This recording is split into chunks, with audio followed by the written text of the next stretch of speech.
wasn't too bad of a start for the Rays on the West Coast so far. Not at all. Sweep, sweep, sweep, baby. I love it. We all love it if you're a Rays fan.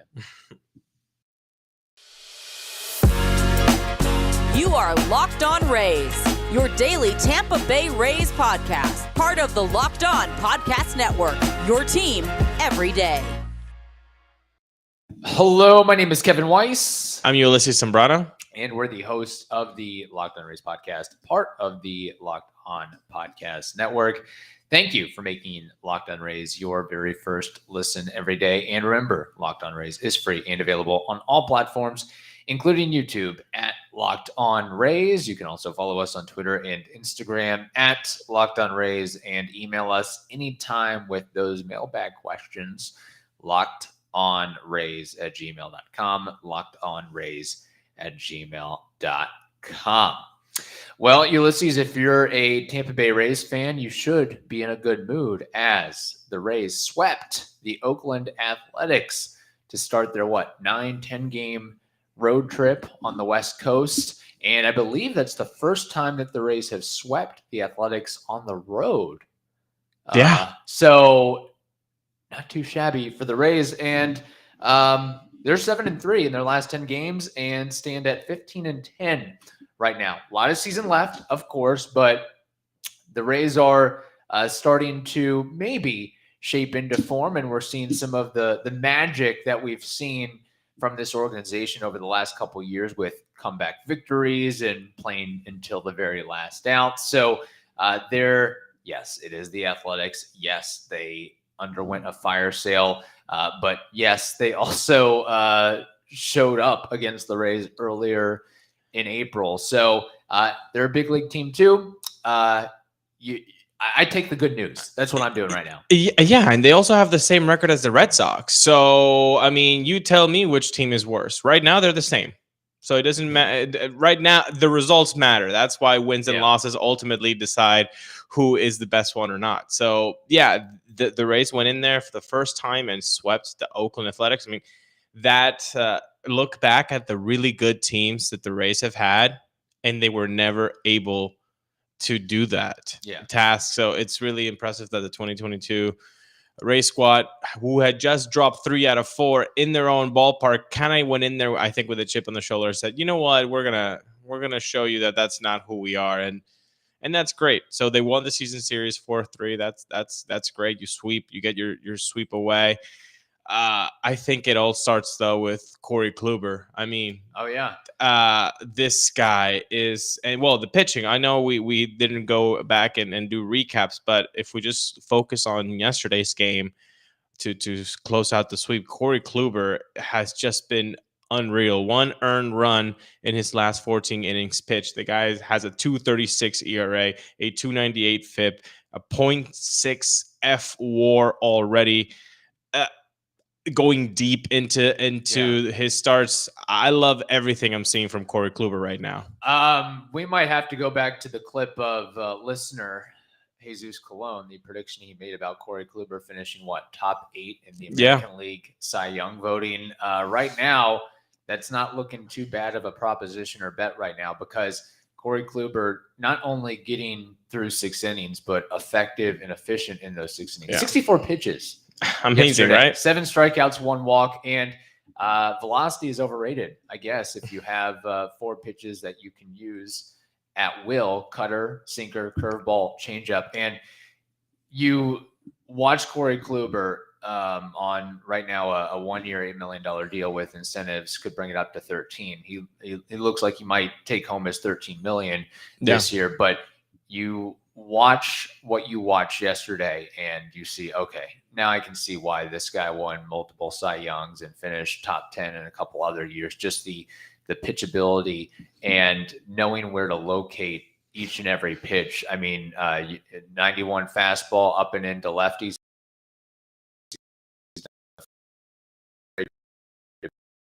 Righties.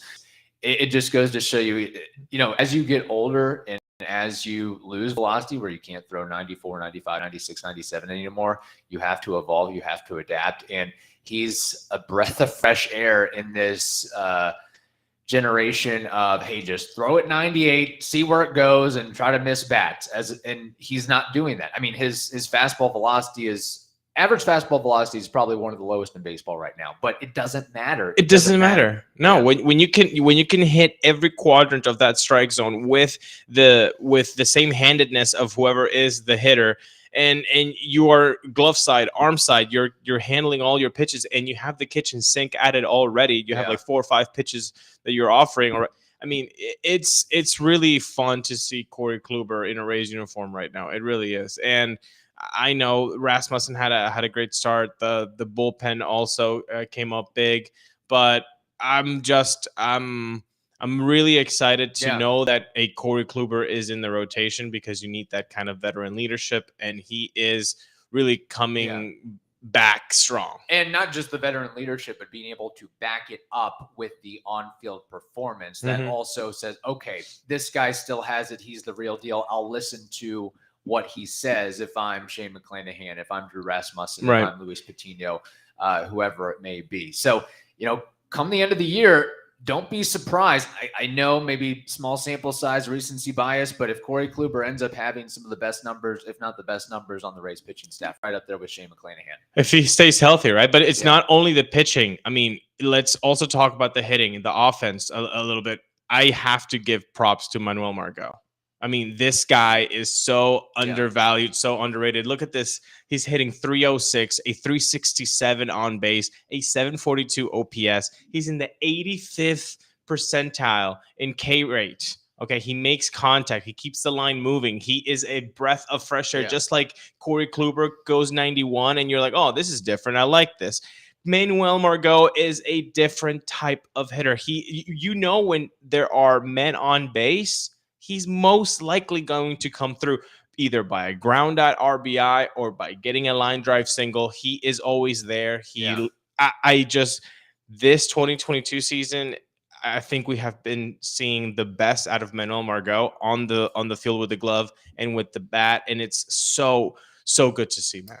Yeah, I've been beating this drum for a while now that I think Margot is one of the more underrated players within the Rays and within baseball too, because when you mention the Rays, nobody's ever going to mention Manny Margot. You probably get through 12, 13, 14 guys before you mention his name, but being able to come up clutch and get a base hit. Look, he's Singles McGee over here, but when you need a hit, when you need a run, he can produce. He's not afraid in that moment, and just being able to, we've seen it so many times where it's just bloop single over the head of the second baseman or shortstop. And sometimes that's all you need. You don't always need a 3-run homer to get the line moving a little bit. He kind of, I think Manny Margot, at the end of the day, he's going to have like a 15-year career, and it's still going to be underappreciated. Sort of like Jet Lowry, for example, on the other side, where, look, Jet Lowry never made an all-star appearance, was never, talked about much, but just kept plugging along, plugging away. And I think Manny Margot will end up having,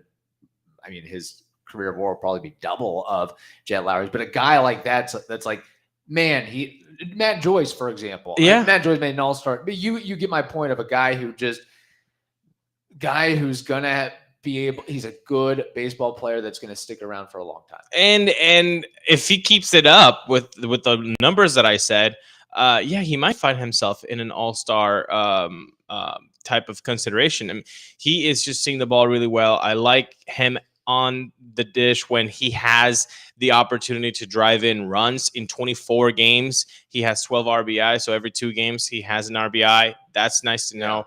But it's not only him. I also have to give props to Yandy Diaz, too. I said this on the mailbag episodes from this week. I don't think the Rays want to stray away from having Brendan Lau leading off, because the numbers are that show that they really like him there, the way that his breakdown goes in 2021. But I did say Taylor Walls, Manuel Margot, and Yandy Diaz would be really good leadoff positions. Yandy Diaz has been the leadoff in the last days. He's hitting 300, 437 on base, and 866 OPS. I love seeing Yandy Diaz in the leadoff position. I am all for this, and put Brendan Lau 5th, 6th in the order, maybe even 4th if you need to, not give his ego a kind of a punch in the face. But Yandy Diaz leading off, I think, means good things for the Rays. Yeah, he's sort of a similar player with Manuel Margot in terms of being able to get a base hit and not striking out, and pushing the ball the other way. And correct me if I'm wrong, was Yandy Diaz game against the Oakland Athletics where he hit 2 home runs, Oppo? Mm-hmm. So he's and it's not like the Rays have to have it doesn't really, you don't have to have the prototypical leadoff hitter. The Rays do a lot of quirky things. So I think Yandy Diaz would be a great candidate to put in the leadoff spot. It's worked before. I don't see why it couldn't work now either. So you have Wander Franco already cemented in the 2nd spot in the lineup. How about putting a guy who literally has a .437 on base percentage right now? Yeah, get that guy in before Wander, and Wander can drive him in. Look at what that can do to your run production. Yes, the Rays, 19 runs scored combined over 3 games. Not too shabby against the Oakland Athletics. This Mother's Day, give mom something she'll treasure forever with fine jewelry from BlueNile.com. And Locked On Sports listeners will get $50 off $500. This podcast exclusive is only good through Mother's Day. So use code LOCKEDON, LOCKEDON. That's code LOCKEDON. Plus, every order is insured, ships free, and arrives in discreet packaging that won't give away what's inside. Shop stress-free and find your forever piece. Go to BlueNile.com.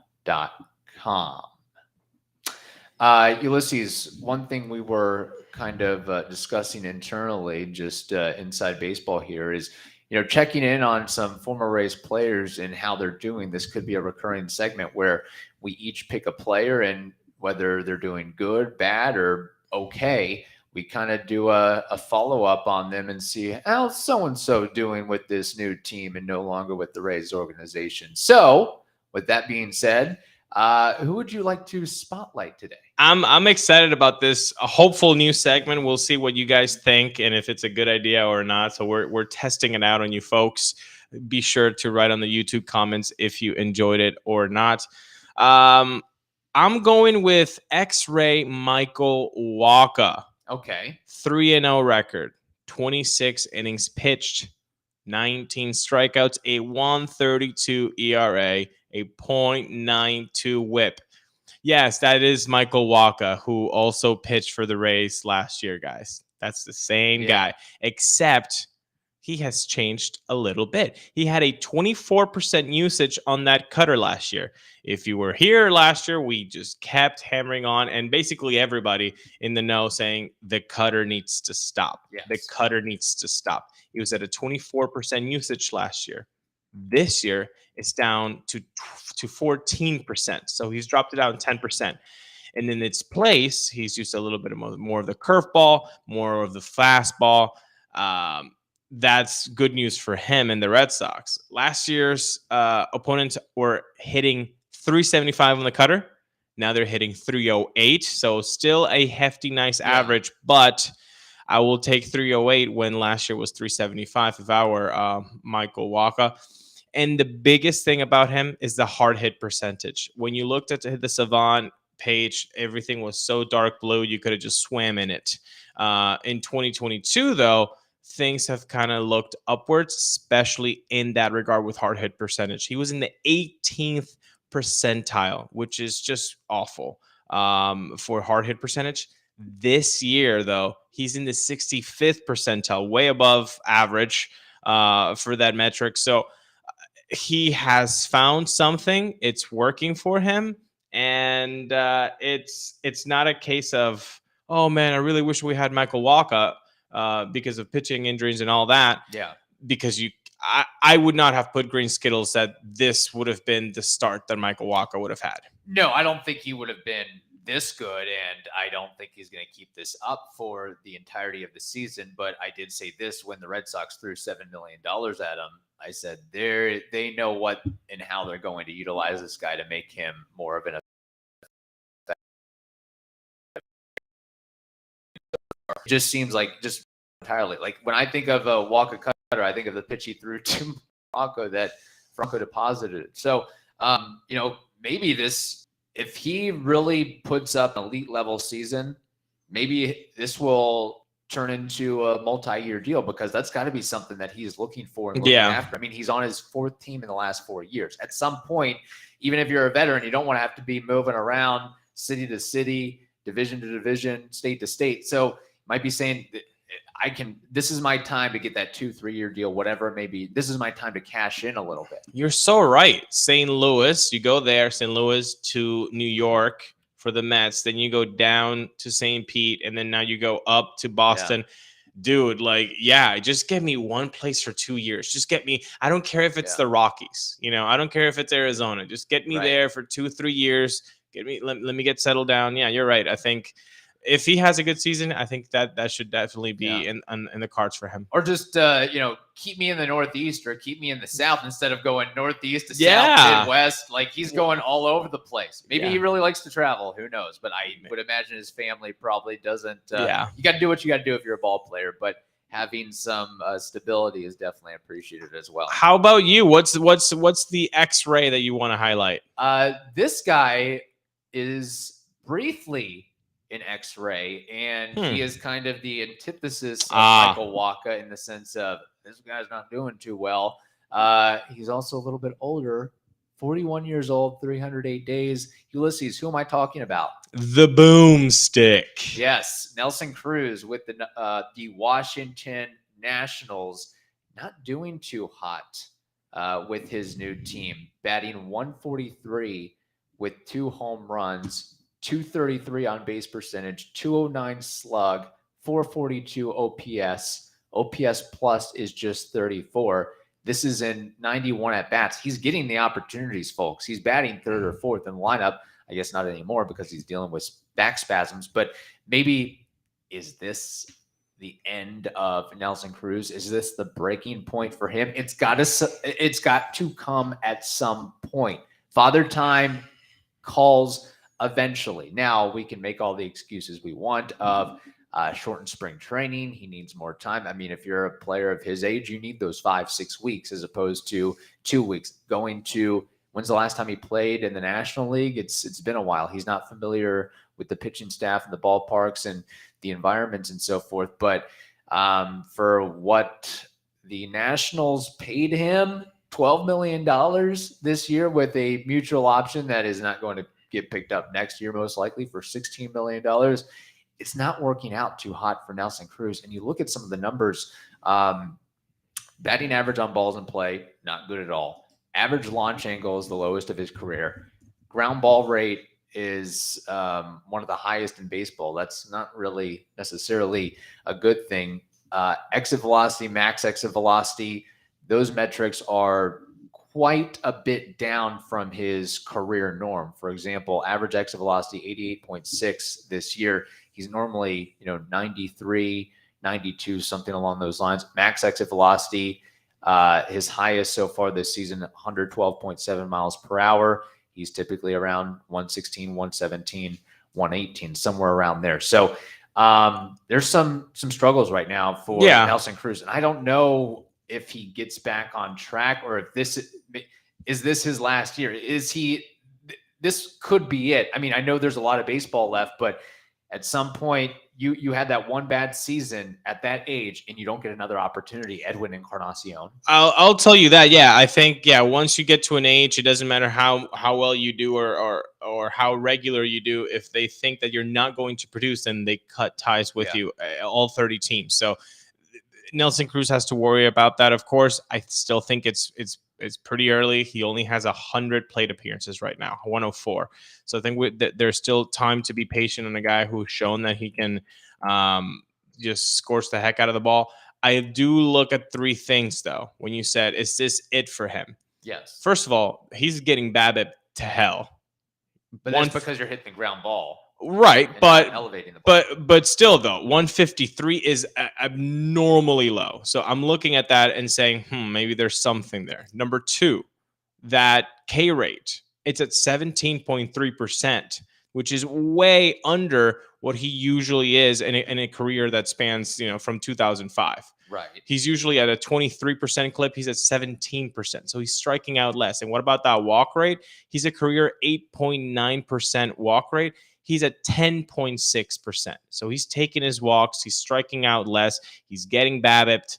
I would like to check up on him if we do another segment of how's that X-ray doing in 3 weeks time. Maybe we can recycle some names and say, hey, how is Nelson Cruz still doing or not?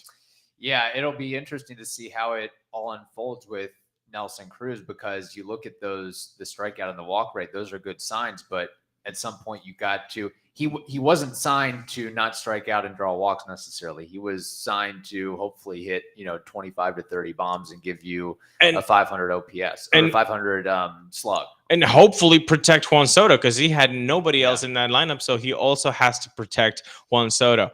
And do you know what else can protect you, Kevin? Athletic Greens, perhaps? Athletic Greens. First of all, guys, it's the single best thing you can do for your body in under 60 seconds. You might have a question that's so big picture, like, what is this stuff? Well, with one delicious scoop of Athletic Greens in a cup of water, you're absorbing 75 high-quality vitamins, minerals, whole food source superfoods, probiotics, and adaptogens to help you start your day right. This special blend supports your gut health, your nervous system, your immune system, your energy, all of it. That's it. No need for a million different pills and supplements to look out for your health, recovery, focus, and aging, all the things. To make it easy, Athletic Greens is going to give you a free 1-year supply of immune-supporting vitamin D and 5 free travel packs to make with your first purchase. All you have to do is very simply go to athleticgreens.com/MLB network. Again, athleticgreens.com/MLB network, and you get to take ownership over your health and pick up the ultimate daily nutritional insurance. That's what Nelson Cruz needs. Yeah. Athletic Greens right now. We also want to tell you about BetOnline. BetOnline.net. Well, speaking of green, Athletic Greens, you can also make some green Skittles with BetOnline. There we go. BetOnline.net is your number one source for all your betting stats and sports info. You can find all the latest sports developments, league reviews, and news, including this year's basketball playoffs, the Major League Baseball season, and this weekend's run to the Roses as the Kentucky Derby is back. I totally forgot the Kentucky Derby was coming up this weekend, being from the Louisville area. I guess it is. Yeah. Anyway, BetOnline, it is your continued source for all your sport wagering information, from live betting to playoffs, esports, and more. So head over to their website today or use your mobile device to learn more about the trends and action. BetOnline, it is where the game starts. All right, Ulises, the Rays West Coast trip continues. Late night with the Rays again as they begin a 4-game series with the Mariners. So we've got games at 9:40, 9:10, and 4:10 p.m., if I'm correct, Eastern time, that is. Like with Seattle, didn't we just play them? Seems like Groundhog Day with the Mariners. And the Rays, I know the Mariners have been the Rays' kryptonite at times, but the Mariners are sliding right now. Again, we just saw the Oakland Athletics at the Trop. They played them in Oakland. They're going to see Seattle. They just played them at the Trop. Yeah. And you're right. They are sliding. The last 9 games, they've gone 2-7, which is basically since they started that series against the Racing St. Pete. They've been 2-7 because they lost a series against Tampa. They lost a series against Miami, and then they got swept by Houston. So they're kind of at a rough spot, and I love this for the Rays. They just come off a sweep. It's basically polar opposites right now. Yeah. They were just swept, the Mariners, and the Rays just swept the A's. So I like this for 4 games. I want to see a little bit of fire in the boys, knowing that this team has given them fits, and especially in that place in Seattle, they really had a rough time last year. I mean, they got swept. Right. 4-game series, they got swept in Seattle, 3 through walk-offs. You got to put that behind you, and I'm really excited.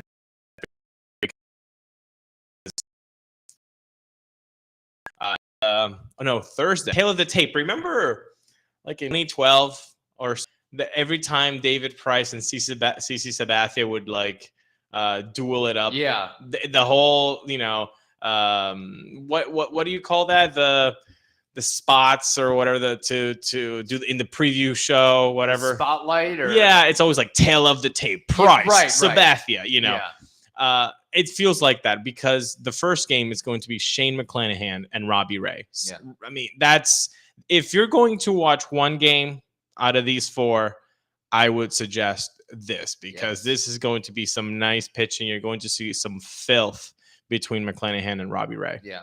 I will guarantee that Robbie Ray will have tighter pants than Shane McClanahan. I do think so too. And again, Robbie Ray is not like the Cy Young pitcher right now. Yeah. 30 innings pitched, 26 Ks, 4.15 ERA, a 1.25 WHIP. So it's not sterling numbers. You don't give $100+ million for that production necessarily. Exactly. And McClanahan, he's been a stud so far. 27 innings pitched, 42 Ks. Yeah. He's led at times the strikeout leaderboard for the Rays, well, for the whole league rather, and a 1.00 WHIP.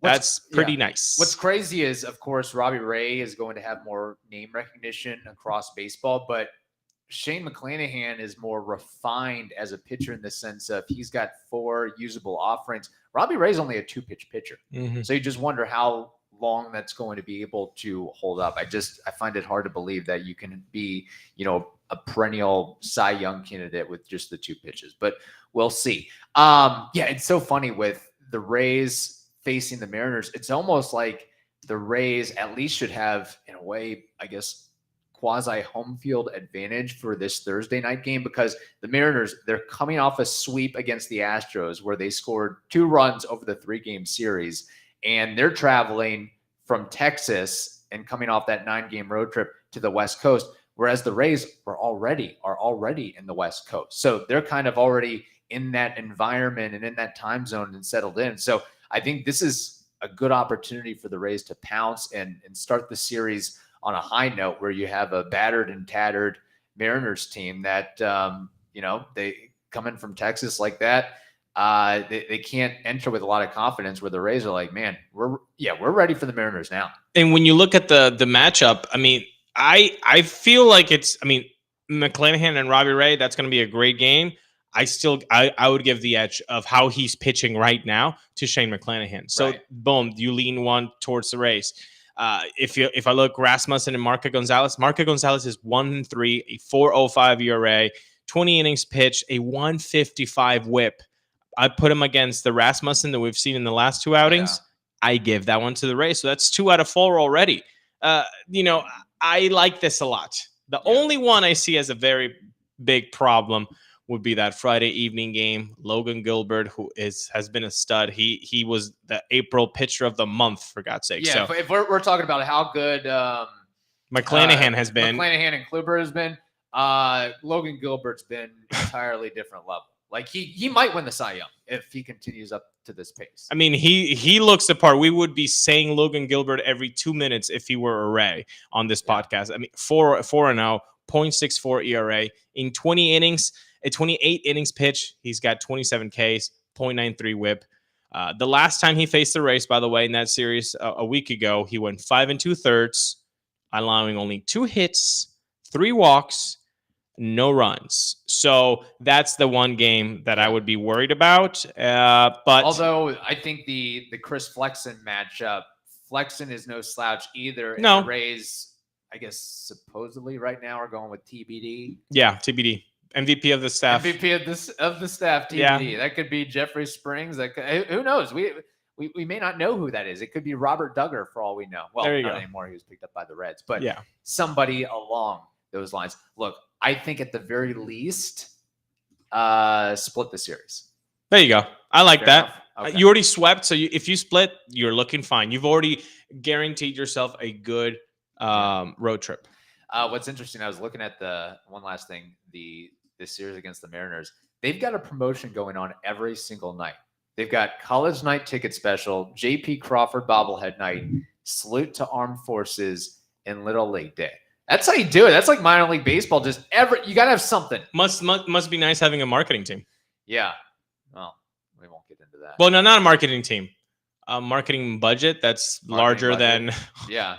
X. That's larger than the Rays and the Athletics combined. Yeah. Yeah. Giving away things to people that are coming into your stadium. What a concept. Boy. Yeah. It is. Yes, crazy. make them come in there, man. God. Okay, whatever. Anyway. All right. Well, when you get swept by the Astros, I got to find a way to. That's true. Okay. Thank you for making the Locked On Rays podcast your very first listen every day. Now make your second listen the Locked On Bets podcast. No, actually, you can make it the Locked On Bets podcast. You can also make it the Locked On MLB podcast. You can listen to 3 podcasts in one day. Yeah, Not that hard. They're all 25 to 30 minutes. It's, do it during your lunch break, on your commute, to work, from work, whatever it may be. Those podcasts are free and available on all platforms as well. Hope you all have a wonderful day. Stay safe, and we will talk to you on Friday.